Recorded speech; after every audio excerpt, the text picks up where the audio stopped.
Monsieur le Président, chers collègues, on ne peut que constater en fait l'échec de votre politique d'immigration et votre politique de retour surtout.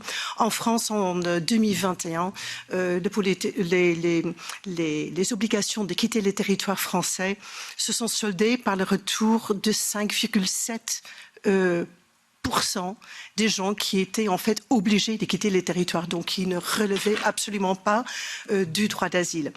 Oui, le droit d'asile est sacré, mais on se demande depuis très longtemps pourquoi vous ne participez pas à créer des centres de traitement de ces dossiers de demande d'asile plus près des endroits où partent ces pauvres personnes sur le voie de l'immigration. Ça a été très bien décrit par le monsieur qui s'appelle Bacas, qui a écrit d'ailleurs même un modèle économique pour ce type de projet qui pourrait gérer en fait les demandes d'asile pour éviter que les flux se rendent sur le continent européen. Et quand ils arrivent sur le continent européen, nous savons tous très bien que la plupart n'en repartent pas.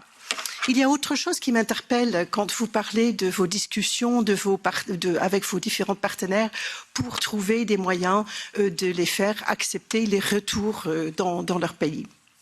J'ai regardé les chiffres récemment sur le montant de l'argent qui est envoyé dans les pays dont sont originaires beaucoup de migrants économiques qui arrivent sur le continent européen.